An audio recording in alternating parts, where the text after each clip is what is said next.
அனைவருக்கும் வணக்கம். இன்னைக்கு நம்ம பிரவீன் உத்ராத்தில் இருக்கக்கூடிய சதுர்த்து சர்க் அதாவது ஃபோர்த் பார்ட்டில் இருக்கக்கூடிய செகண்ட் இயர்ஸை வந்து பார்க்க போகிறோம்.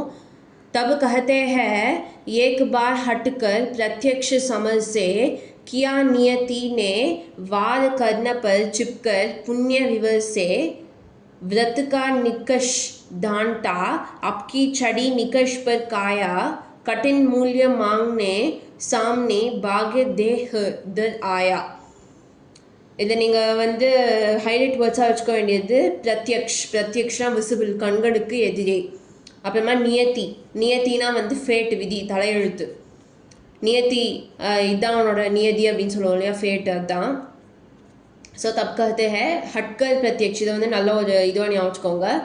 அப்புறமா சமல், அந்த வார்த்தையை வந்து ஹைலைட் வேர்டாக ஞாபகம் வச்சுக்கோங்க. கட்டின் சப்தாத்துனா கஷ்டமான வார்த்தைகள். பிரத்யக்ஷா விசிபிள், கண்களுக்கு எதிரே, அதாவது நம்மளோட விசினிட்டியில் இருக்கிறது எந்த ஒரு விஷயமும். ஃபார் எக்ஸாம்பிள், இப்போ வந்து எனக்கு ஒரு பொருள், பென்சில் வந்து என் கையில், இப்போ இந்த பெண்ணே எடுத்துக்கோங்களேன். இந்த பெண் வந்து எனக்கு தெரியுது இல்லையா. ஸோ இது வந்து மேரி பிரத்யக்ஷ் மே ஹே, யஹ் கலம் மேரி பிரத்யக்ஷ் மே ஹே. ஸோ இந்த பெண் வந்து எனக்கு விசிபிளாக இருக்குது, அதான் விசிபிள், கண்களுக்கு எதிரே. நியத்தினா ஃபேட், விதி, நம்மளோட தலையெழுத்து. விவர்னா ஹோல், ஓட்டை, ஒரு ஓட்டை. நிகஷ்னா டச் ஸ்டோன், உரைகள். இந்த கல்லெல்லாம் இருக்கும் இல்லையா, அது ரெண்டுத்துமே டச் பண்ணால் ஃபயர் வரும், அந்த மாதிரிலாம் பேசுவோம் இல்லையா. ஸோ அந்த டச் ஸ்டோன், அந்த ஸ்டோன் தான், கல் தான் வந்து நிகஷ். புண்ணியனா வந்து வேர்ச்சியூ, புண்ணியம். புண்ணியனா ஆப்வியஸாக தமிழ் வார்த்தை தான் அது, புண்ணியம்னு நமக்கே தெரியும். ஸோ நம்ம இப்போ வந்து பிரசங்கு பார்க்கலாம். பிரசங்குனா வந்து எந்த காவியத்துலேருந்து எடுத்தது, இல்லாட்டி எந்த பொயட்டோட காவியம் இது அப்படிங்கிற இந்த டீட்டெயில்ஸ் எல்லாத்தையுமே மென்ஷன் பண்ணுறது தான். யஹ்பது ரஷ்மிரத்தி நான் கண்டு காவியசே தியா கயா ஹே. ஸோ இந்த கண்டு காவியம் வந்து ரஷ்மிரத்தி, அதாவது மகாபாரதம் இருக்கு இல்லையா, அந்த கண்டு காவியத்துலேருந்து இந்த பேரா வந்து கொடுத்துருக்காங்க. யஹ் ராஷ்டிரகவி தின்கர் கா காவிய ஹே. ஸோ இது வந்து ராஷ்டிரகவி, நேஷ்னல் பொயட்டான தின்கர்ஜியோட ஒரு படைப்பு. சந்தர்ப்ப கர்ண ஜஹா மகாவீர்தா வஹி மகாதானி பீதா. ஸோ கர்ணன் வந்து எங்கே ஒரு பெரிய வீரனாக இருந்தானோ அங்கே கர்ணன் வந்து ஒரு மிகப்பெரிய ஒரு தானம் செய்யக்கூடிய ஒரு மகானாகவும் இருந்தார். கர்ண சப்கோ சஹஜ் ரூப் சே தான் கர்த்தா தா. ஸோ கர்ணன் வந்து எல்லாருக்குமே ரொம்ப ஈஸியாக வந்து டொனேட் பண்ணிவிடுவார். மனசில் வந்து ஐயோ நம்ம வந்து இவ்வளோ தானம் பண்ணுறோமே அப்படின்லாம் எந்த ஒரு ஐடியாலஜியுமே இருக்காது. ஈஸியாக அது பாட்டுக்கு தானம் பண்ணிட்டு போயிடுவார். हेल्पिंग टेंडेंसी अव्वलो जास्ती. इसका लाभ उठाकर देवेंद्र कर्णन से कवच मांगने आता है.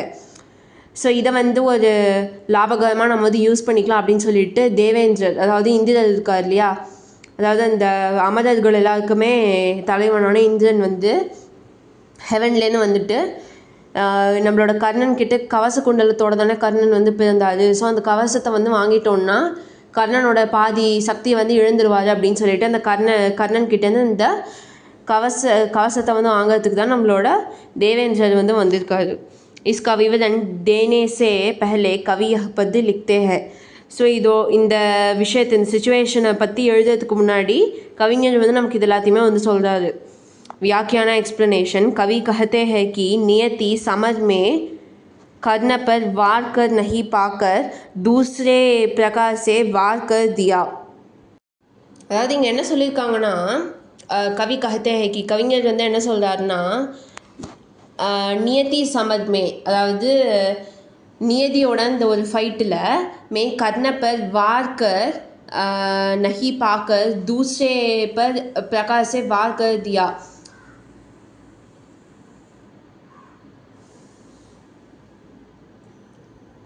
ஸோ நியத்தியோட பெர்ஸ்பெக்டிவில் பார்க்கும்போது கர்ணன் கிட்ட வந்து சண்டை போட முடியாமல், அதாவது ஸ்ட்ரெயிட்டாக சண்டை போட முடியாமல் குறுக்கு வழியில் தான் சண்டை போட வேண்டியதாக இருக்குது. ஏன்னா கர்ணன் வந்து ரொம்ப பவர்ஃபுல்லான ஒரு ஆள். கர்ணன் வந்து ஏன்னா சூரியனோட புத்திரர், சூரிய புத்திரன் தான் வந்து கர்ணன் இல்லையா. ஸோ அவர்கிட்ட போய்ட்டு நம்மளால் நேரடியாக வந்து சண்டை போட முடியாது. ஸோ இவங்க எல்லாருமே சேர்ந்து ஒரு சூழ்ச்சி பண்ணி கர்ணனை வந்து எப்படி வீழ்த்தலாம் அப்படின்னு பார்க்குறாங்க. ஸோ அதோட ஒரு வழி தான் நம்மளோட இந்திரன் வந்து கர்ணன் கிட்டேருந்து அந்த கவச குண்டலத்தை வந்து வாங்குறது. शत्रु सामने जाएगा तो कर्ण सावधान हो जाएगा. ஏன்னா எதிரிக்கு ஈக்குவலாக போகும்போது கர்ணனுக்கு வந்து தெரிஞ்சிடும். கர்ணன் வந்து சேஃப் ஆகிடுவார். சாவ்தான்னா சுதாரிச்சுட்டு சேஃப் ஆகிடுவார். ஓகே, இவன் தான் நம்மளோட ஓப்பனண்ட்டு, சரி இவன் வந்து நம்மளை வந்து என்ன வேணாலும் பண்ணலாம், ஸோ நம்ம வந்து ரொம்ப ஜாகிரதையாக இருக்கணும் நம்மளோட ஆப்பனண்ட் கிட்ட அப்படின்னு சொல்லிட்டு. इसलिए नियति ने दूसरा उपाय किया. இதனால் இயற்கை வந்து ஃபேட் வந்து வேற ஒரு சொல்யூஷனை வந்து வச்சுருந்தது. நியத்தி புண்ணிய கே பீச்சே சிப்கர் வார் கர்னே கை. அதாவது நியத்தினா என்னது, ஃபேட் வந்து புண்ணியத்துக்கு பின்னாடி ஒளிஞ்சுக்கிட்டு சண்டையை வந்து மூட்டி விட்டுருச்சு. கர்ண தான் தேனே கா விரதீதா. கர்ணன் வந்து தானம் செய்யக்கூடிய ஒரு விரதன் மாதிரி, அதாவது அதான் அவனோட லைஃப் மாதிரி கர்ணனுக்கு வந்து தானம் செய்யாட்டி தூக்கமே வராது அந்த மாதிரி. அபுத்தக்கு நியத்தி கர்ணக்கோ தன் கி கசௌட்டி சே பர்கதி தி. தக்கு இப்போ வரைக்கும் நியத்தி அதாவது ஃபேட் வந்து கர்ணனை வந்து தான் கி கசௌட்டினா மணிங்கிற அப்படி அந்த ஒரு விஷயத்தை வச்சு சே பரக்தி அந்த ஒரு விஷயத்தில் வந்து டெஸ்ட் பண்ணிட்டு இருந்தது. டெஸ்ட்னா பரக்தினா டெஸ்ட் பண்ணுறது. इस बार नियति ने कर्ण को शारीरिक कष्ट के कसौटी पर प्राण हानि की कसौटी पर परखने का निश्चय कर लिया था. ஸோ இப்போ வந்து நியத்தி ஃபேட் வந்து கர்ணனுக்கு வந்து ஷாரீரிக் கஷ்டம்னா உடம்பு வலி, உடம்புல ஒரு கஷ்டம், அதாவது அந்த காசு குண்டலத்தை வந்து பதிச்சா உடம்புல வந்து உடம்புலேருந்து ரத்தம் வரும். ஸோ அது அவ்வளோ வலிக்கும் இல்லையா, ஸோ அந்த கஷ்டத்தை கொடுக்குற மாதிரி டெஸ்ட் பண்ணுற மாதிரியும் பிரான் ஹானிக்கு கசௌட்டி பர் உயிரே வந்து போகிற அளவுக்கு டெஸ்ட் வைக்குது அந்த இது ஃபேட்டு. इसलिए நியத்தி ஃபேட் வந்து பிராமணன்னா என்னது, பிராமினோட ரூபத்தில் ஃபேட் வந்து பிராமினோட ரூப்பில் வந்து கி ஆக்கிருத்தினா அந்த ரூப்பில் வந்து மே கர்ண से महादान प्राप्त करने आई जिससे देन से कर्ण के प्राणों को खतरा हो सकता है. ஸோ கர்ணனோட எந்த விஷயம் வந்து ரொம்ப முக்கியமானது, எதை வாங்கினா அவனோட பலம் வந்து லூஸ் ஆகும் அப்படின்னு அந்த விதிக்கு தெரிஞ்சிருக்கு. ஸோ அதை வந்து கேட்கலாம் அப்படின்னு வந்துருக்குது. ஸோ அதனால் கர்ணனோட லைஃபே வந்து டேஞ்சரில் போயிடும். கத்ரானா டேஞ்சர். விசேஷ்தா ஆகே கே பதம் கோ பிரபாவபூர்ண பனானே கேலியே. அதாவது ஸ்பெஷாலிட்டி என்னதுன்னா, முன்னாடி இருக்கக்கூடிய இந்த பேராஸ் இருக்கு இல்லையா, அதில் வந்து நல்ல இம்பேக்டை வந்து கிரியேட் பண்ணுறதுக்கு ही यह पद लिखा गया है. भाग्य के खेल के कारण कर्ण का पतन हुआ. ஸோ லக்கு இருந்ததுனால கர்ணன் ஏதோ லைட்டாக தப்பிச்சிட்டாரு. கவி யஹி சாபித் கர்னா சாத்தா ஹை.